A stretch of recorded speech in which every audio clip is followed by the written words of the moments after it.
Hello, this is Lolly, and I had a request to give a video that has more information about sequins, so I decided to do a basically a basic Sequins Basics or Sequins 101 or everything you never wanted to know about sequins. And this is, again, just from me. I'm sure there's more information out there. Sequins, though, had been around for at least 4,500 years because they were sewing them into garments as early as then. So the traditional sequins is something that has a hole on it so that they could sew it into fabric. And it's a decorative because it catches the light. And so very pretty. And there are obviously many different kinds of sequins. I just sprinkled some out here to show you, and I'm going to zoom in a little bit more. Okay. And I'll have to keep checking to make sure I'm on camera. So there are the ones with holes. There are ones without holes in them. Most of the times when you order sequins, they will be described according to size, and that size will be in millimeters because you can be much more precise using millimeters than inches. Most sequins are made of either plastic or a thin slice of metal. And they can be opaque, meaning a solid color, like this one. They could be translucent, meaning you sort of see through them a little bit. Like here's a difference between translucent and opaque. And they can have a shimmer and sheen to them, or just a solid color like that. They can have a texture to them. This one has a spiral engraved into it or embedded into it. And some of them have a holographic or pearly appearance to them. These ones used to be called coin sequins. I think they probably still are. They're very large, mostly again for sewing, but they can be used for other things. They come in a variety of shape. The standard sequin that we think about is like this, which is a cupped sequin. You see that? It catches the light. And when I think of a sequin, and I talk about cup up or cup down, or you can think of it as a valley and a mountain. Okay? One of the ways you can use sequins on a card or in any craft project is to put glue on this flat part and to glue it like that, cup up. And so that adds dimension to a project too. Typically I use sequins to make shakers, and we'll talk about that. So that's that, and they do have flat ones, and then they have a variety of shapes. Now here's a circle that's flat, and they're very staticky too, so you have to be aware of that. And there's a leaf. These are tiny little stars, which you probably cannot see unless I zoom in some more. Let's see, it's probably still not going to work. Yeah, this right here these are right over here as a star. That's a star. Okay, and at this point, you can get so small on sequins that we start calling them glitter, and that could be classified as a glitter, but I don't know what the technical term is between when it becomes confetti and sequins into becoming a glitter. And this one is six-sided, so that one's six-sided. These are squares, so there's a whole variety. These ones are squares here. There is a whole variety of shapes you can get, and I do have a tiny little flower right here. A lot of these are in the small range, but again, they get very large, so this one here is fairly large itself. And I'm going to shove this aside and show you also that you can have words as well. And notice this one says it's confetti, and it says happy birthday. Okay, you can see there on that silver one, happy birthday. So as far as sequins, definitely these cupped ones with a hole in them are traditional sequins.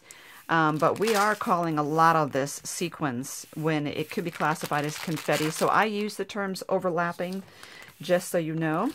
And here's an example of larger flowers, and these are from Cartwright's. See if you can see that with the white background there. Cartwright's does classify them. And right there, this is azalea, and it's 15 millimeter, and that's the diameter of these ones. Okay, that's a fairly large sequins. And sequins also comes pre-strung through the hole in it. These make this, and this is a holographic. These make beautiful borders. You can sew them or glue them in place, and I like to glue those as a strip along the edge of something in a craft project.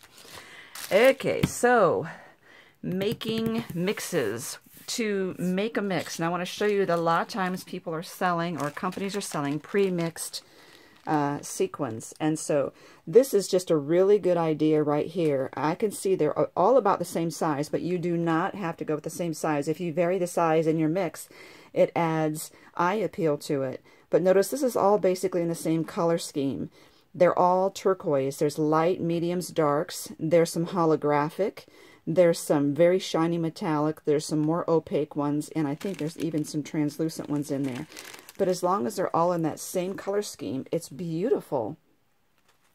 So I want to give you some examples of some sequence mixes that I have. Hold on. And these are in projects, okay? Now, I have given away almost all of my projects, so most of these have been given to me. Here's an example here, and it's beautiful. So basically, what you're looking at is what are the main colors in your project, pink and black. So then you're going to choose items in here. And of course, white will always go with it. Silver or gold will always go with it. She's got a metal, it looks like a cross in there, a button, a plastic flower, because this is a nice deep pocket for sequins, so therefore she can add other dimensions in here. But there are a lot of sequins in there, and they all stick with this color scheme right here. It's very beautiful. Here's another one. Her color scheme here was blue and yellow, and so she's got blue and yellow in there. Large sequin flower, a lot of dimension, and she's got some of the sequins that have the swirlies in it. And I don't know if you can see there, but she's got seed beads. You can see them across the top here.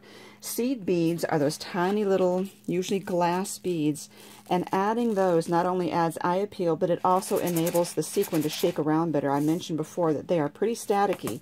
So one of the things you can do, this is one of those anti-static brushes you use when you are stamping so that your embossing powder doesn't stick to where you don't want it to stick. You can actually use this on the inside of your cups and your pockets, or a dryer sheet, and just rub it around there before you put your sequins in there to keep the static down. Another hint on making shakers is you notice she's got a focal point in the back here, and that is a stamped image, or see that, or some kind of sentiment. Anyway, beautiful, beautiful. She's excellent choices there. And so with me, on this one, I didn't look to see what my basic colors were back here. I want it to look like a sunflower, and a sunflower has more of a darker brown center. So I chose yellow stars and some copper-colored sequins in here, and seed beads to make it look like the center of the flower. Okay, basic here. I was going with pastel, so I have pinks, blues, and pale yellow. And a star here, and it's a red, white, and blue theme, but it's also stars. Now, this is so dark that I don't think it's going to show up, but there are blue and red sequin stars and some white opal circles at the bottom. And this one is really full. This was packaging that I had received, and so I just used it. And it's got all the seed beads at the bottom. The thicker your container for your sequins mix, the more the seed beads are going to stick to the bottom, and the seed beads at the bottom and the sequins at the top. Here's another gorgeous one, and you can see the color scheme here is yellow and black, and she has a beautiful collection of yellows and golds in here. Okay, so usually I don't just throw a bunch of colors together because I like them. I do them because they're going to match my project. And I'm going to show you another one, and this one's in a pocket letter. Okay, and I need to zoom in because this is just so pretty, and I know we've got the shininess of this going on. I put a white thing behind it so that we could see what's in this pocket. She put this beautiful little felt flower in here right in the middle of the pocket, and then filled it in with all sorts of pastels that match the entire pocket letter. So we've got pinks and blues, and it looks like even some pale greens, some clear translucents. It's just gorgeous. There's seed beads, there's those long stick beads in here, flower shapes, square shapes. So she's got a real variety, but they're all sticking to the same color scheme. Let's see if I can even zoom in even more here and bring that up there to you. Just beautiful. It's one of the prettiest, perkiest shakers I've seen. Okay. So that is just a basic crash course in sequins, and don't be intimidated by by coming up with your own mixes, because many of these, all of the sequins are exactly the same size, and that works too. So the more variety you get, I think it looks really pretty to add some dimension that's not just a round sequence like the seed beads help. Adding a flower or a star sequence in there, adding a square one, or the little buttons, or these little, like a metal, this is a little metal. She's even got a little glass dome in there. I mean, it's just so cute. You could shake it around and just see all sorts of goodies in there. And this is not a tutorial on how to actually make or shape the shaker itself, but just to show you different sequence mixes. So thank you for watching. I hope that kind of brightens your day. Oh, and my theory too. I always wonder why I'm so drawn to shakers, and why as crafters we love shakers so much. And I'm wondering if it has to do from the time we were infants and we played with baby rattles, and it made us so happy to play with that baby rattle. Anyway, it brightens my day, and I hope it brightens yours, and that you shine brightly.